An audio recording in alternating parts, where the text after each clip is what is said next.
So I haven't talked about this on my channel. I think I've just this being the situation with Iran and the United States and Israel.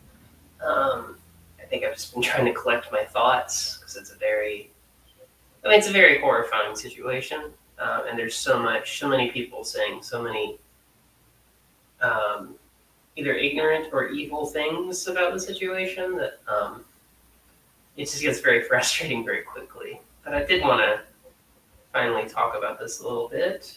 Um, so that's not what I wanted to do. I wanted to share my screen. Um, there we go. So after U.S. This is from ABC News. After U.S. and Israeli strikes, some nuclear experts say Iran could be more dangerous. Nearly 2 weeks after the U.S. and Israel attacked Iran's nuclear facilities, it remains unclear how much of a setback it dealt the country's ambitions to obtain the ultimate weapon. Some nuclear proliferation experts told ABC News that they believe the strikes could lead to a fork in the road moment that results in Tehran taking a more dangerous and secretive path to obtaining nuclear arms if it chooses to do so. On Wednesday, Iranian President Masoud Pezeshkian signed a bill approved last week by Iran's parliament to halt cooperation with the International Atomic Energy Agency, IAEA, the United Nations nuclear watchdog, Iran's powerful 12-member Guardian Council, half of which is appointed by Iran's supreme leader, Ayatollah Ali Khamenei, has also signed off on the bill. And the suspension will remain in effect until certain conditions are met, including the guaranteed security of nuclear facilities and scientists, Iran state television reported, quoting from the bill.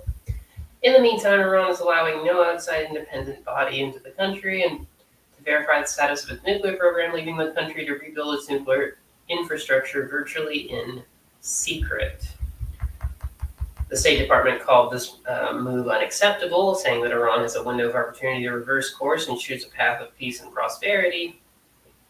Spokesperson Tammy Bruce said Wednesday, Israeli Foreign Minister Gideon Sa'ar slammed Iran's decision as scandalous, saying in a social media post, "This is a complete renunciation of all Iran's international nuclear obligations and commitments. The international community must act decisively now and utilize all means at its disposal to stop Iranian nuclear ambitions," Sa'ar said.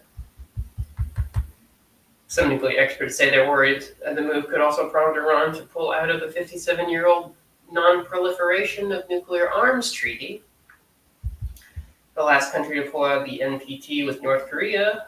Howard Stauffer, professor of international affairs at the University of New Haven and former deputy executive director of the UN Security Council's Counterterrorism Committee, told ABC News. Iran is still evaluating whether it will stay in the NPT. Iran's foreign minister Abbas Araghchi.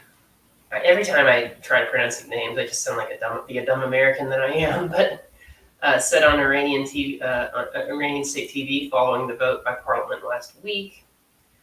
The NPT also requires inspections by the IAEA to verify compliance with the treaty, so it remains unclear how Iran will comply with this aspect of the treaty given the new law. So,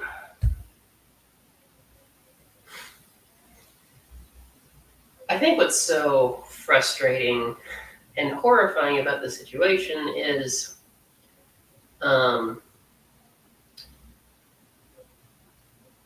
those in charge, particularly in the United States and Israel,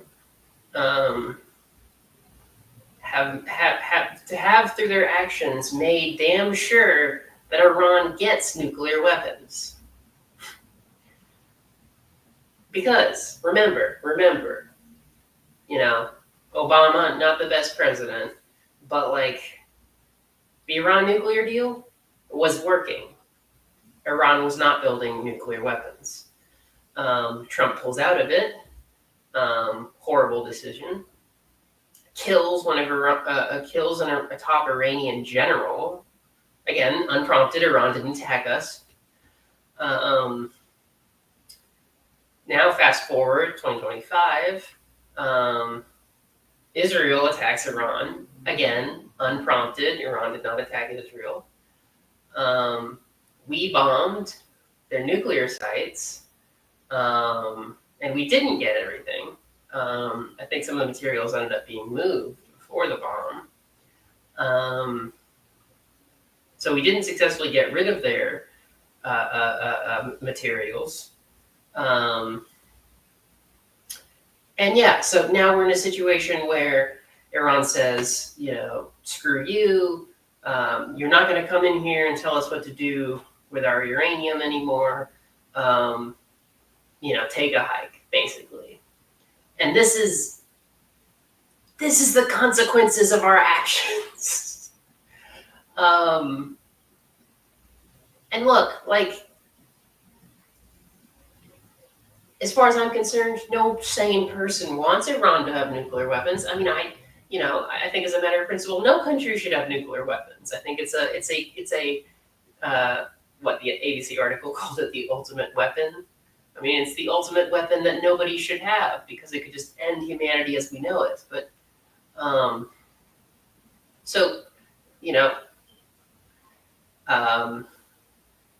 not happy that Iran wants nuclear weapons and is going to get them now,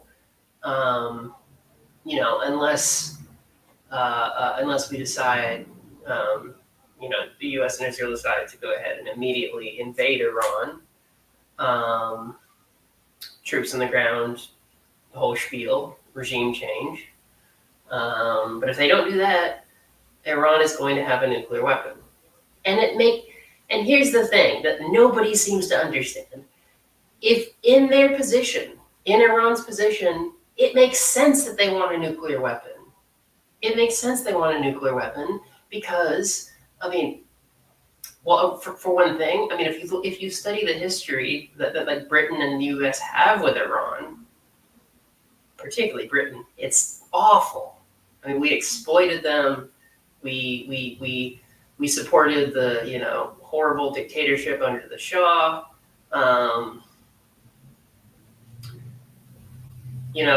So we already have a long history. Western countries already have a long history of affecting Iran's internal affairs, of interfering with Iran's internal affairs. And then now you have Israel that also wants regime change, bombing Tehran. So you have these two powerful countries, both hate you, both have shown that they're willing to attack you. And what are you supposed to think? Are you just supposed to say, well, you're supposed to not do anything? Right? That's how countries get overthrown. You're going to say, no, we're going to have a deterrent. And if we have a deterrent, they're not going to bomb us anymore. They're not going to attack us anymore. They're not going to interfere with our internal affairs. Because if they do, I'm going to drop a bomb on Tel Aviv or New York City. I mean, this is just how the world works. Again, I wish no one had nuclear weapons. So it's like, I'm not happy about this, but this is just what happens in a world where countries have nuclear weapons, and in a world where, again, these two countries, Israel and the United States, are interfering with the internal affairs of other countries unnecessarily. And it's like, this isn't like some big pro-Iran message. I don't like the Iranian government. The Iranian government internally, a lot of human rights abuses. Not a great place. Not one of the worst in the Middle East by any means, but not a great place. But again, in terms of foreign policy, if you compare Israel and Iran, who's more of the aggressor? Who's causing more problems? It's Israel. And so I'm getting so frustrated with all this because again, everything is topsy turvy, right? Iran are the bad guys in this story, even though again, they're not the aggressor in these situations.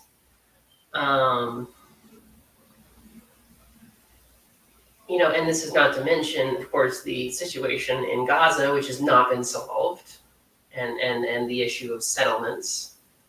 So another group of people in the Middle East being targeted by Israel for their own ideological purposes. It's just a mess. It's a mess, and again, I don't think this stuff is hard. I think you could explain some of this to a 12-year-old in 5 minutes, and I think they would get it. But again, we're so inundated with this.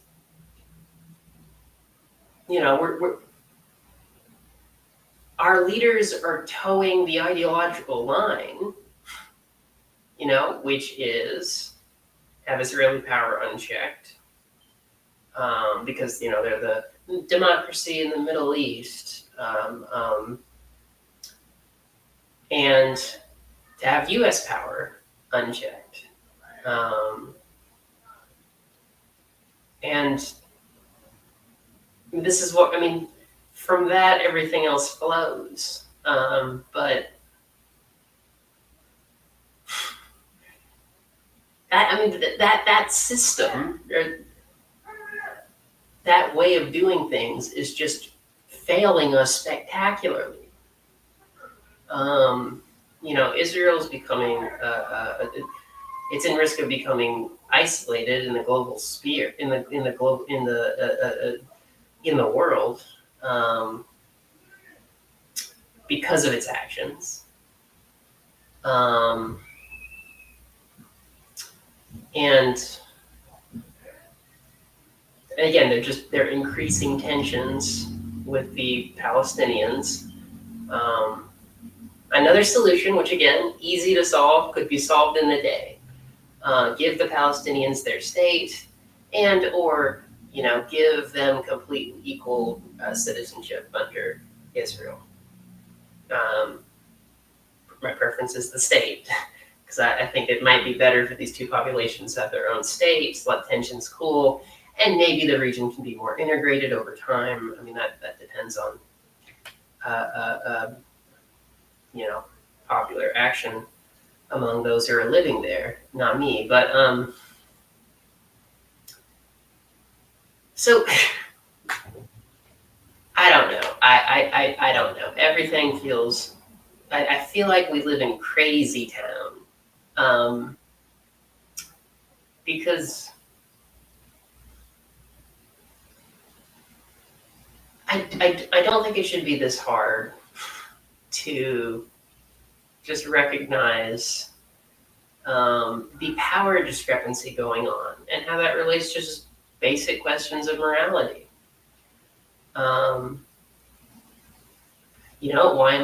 Why do I spend more time criticizing Israel than criticizing, Hamas? Not because Israel's a Jewish state, but because Israel has the power, not Hamas. And I know I was talking about Iran, and I got a bit off topic, but it's all connected. It's all emblematic of a bigger problem. And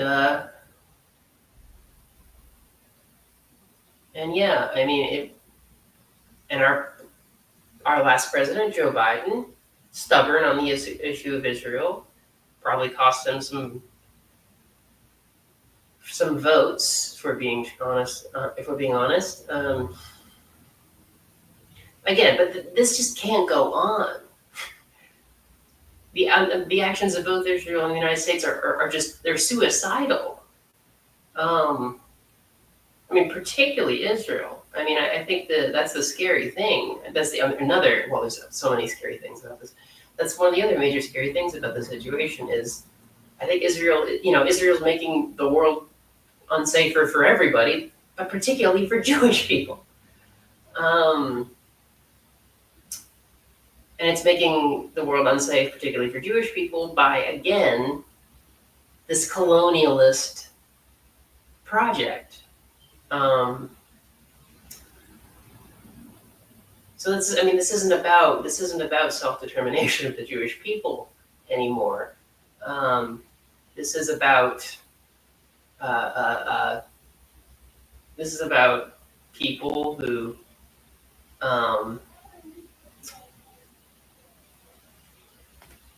this is about a far right ideology that again feels like the people in charge are the ones who deserve the land.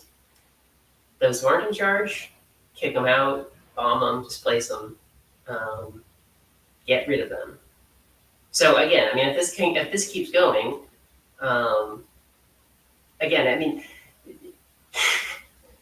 with the way Israel's going, I'm worried about the fate of Israel. I don't want Israel to disintegrate. I don't want Israel to disappear. Again, the way it's growing, it's driving itself into the ground, which it won't do before it more or less completes this genocide that's going on. And then as for the United States, I mean, Trump desperately wants to be like a 17th, 18th century style imperialist.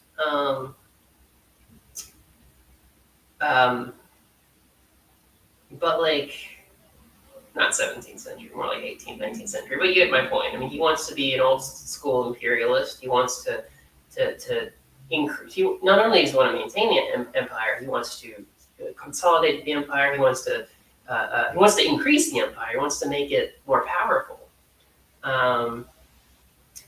What he's doing, I think, actually, is weakening American empire and hastening the fall of American empire, and costing a lot of lives, both at home and externally, on the way to doing so.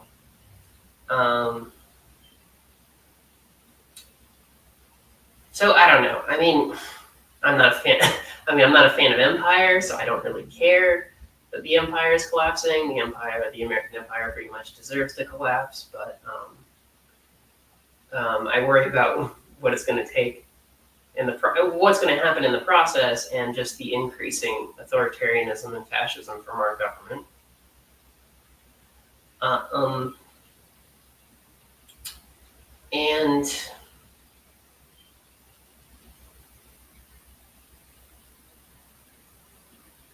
And yeah, I mean, I don't think a lot of people are taking this stuff as seriously as they should be.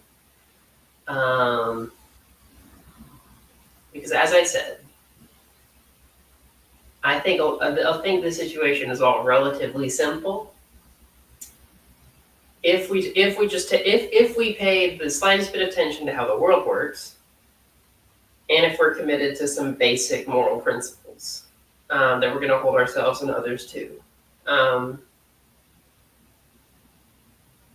But I mean, we're not.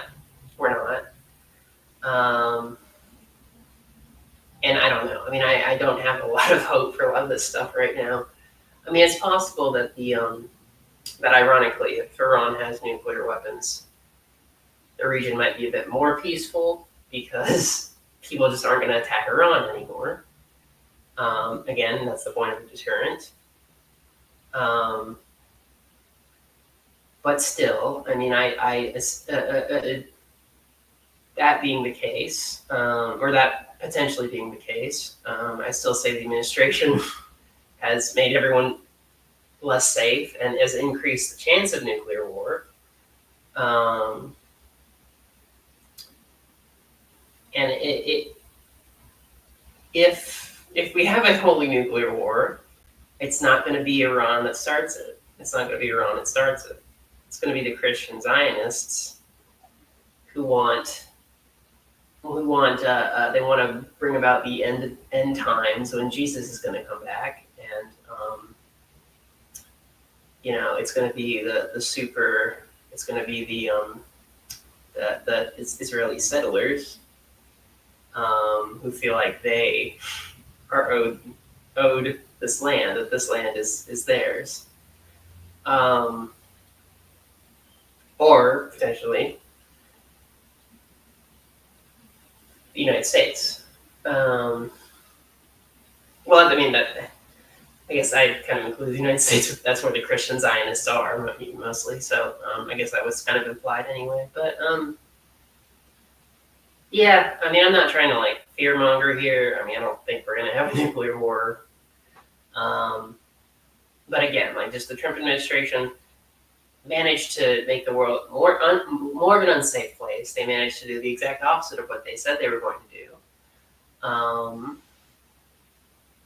And yeah, again, I don't understand why people believe this administration anymore. I mean, I know why. That's a separate video, though. Like, I don't know. I don't know.